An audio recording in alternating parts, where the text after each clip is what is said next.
Hello, I'm Jody Needham, and I'll be providing this lecture presentation on President Richard Nixon's policy of détente. This lecture assignment is for my Capstone 3 course with Arizona State University. In the United States in 1968, there were three major issues: civil rights, and particularly in April of 1968, with the assassination with Martin Luther King. This was a significant event within our nation and created large civil unrest and demonstrations. Another issue was our involvement in the Vietnam War was becoming more and more unpopular, with large-scale demonstrations also taking place against our efforts there. And another issue was the Cold War tensions were continuing to grow. The policy of détente was specifically to ease those tensions. The word détente itself is a French word translated directly as relaxation. So in an effort to ease those tensions and create a more relaxed setting, President Nixon did a very good job in selecting Henry Kissinger.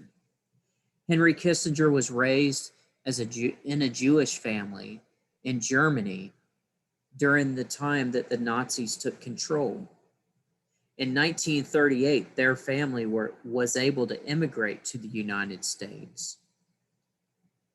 Henry Kissinger would then join the United States Army as a German interpreter, which allowed him good experience in creating negotiation skills and effective communication abilities, allowing him to communicate with the German population together between him and the US soldiers to continue a situation that was not tense and to be able to effectively communicate what was happening. After his time during World War II, Henry Kissinger attended Harvard University and earned his PhD by 1954. He then served as an associated director of the Harvard's Department of Government and Center for International Affairs. This would have also furthered his experience and abilities to interact with government agencies to find good, peaceful negotiations and resolutions, particularly in these large tense situations of the Cold War.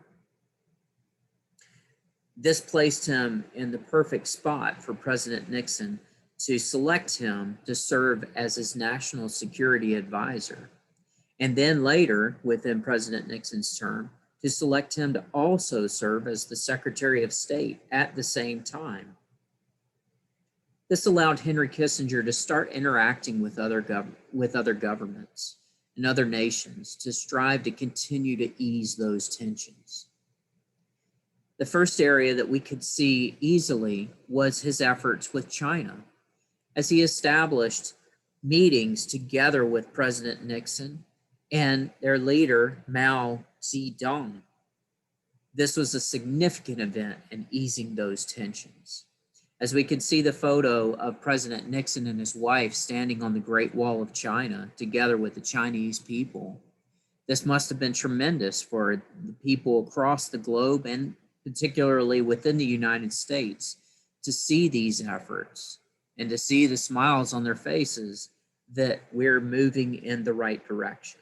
And even further, to see this photo with President Nixon and Chinese leader Mao shaking hands with smiles on their faces, that we were moving in the right directions.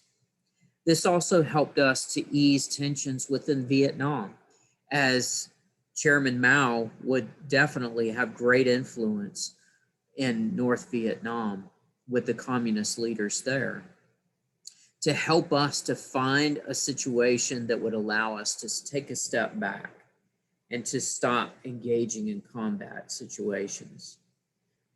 This was very helpful as it led up to our eventual elimination of the draft and to get ourselves out of Vietnam.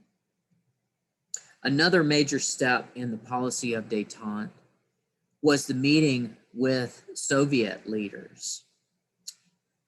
As you could see in the photo, we have President Nixon exchanging the signed documents with Soviet statesman Leonid Brezhnev. This was also a significant move in the right directions, as they had signed the Strategic Arms Limitation Treaty to set limits on our nuclear stockpiles and show a force across the globe as nuclear powers.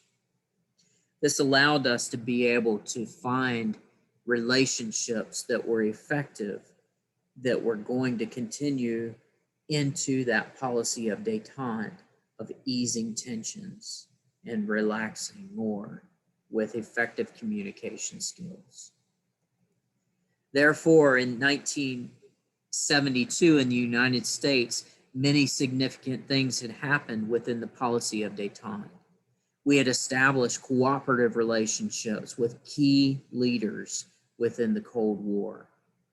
We had signed treaties to set limits on our stockpiles of nuclear weapons, shaking hands with key communist leaders across the globe, resulting in eased tensions for our globe. The references that I've used are seen here on this slide. Thank you for your time and listening and viewing this presentation and lecture.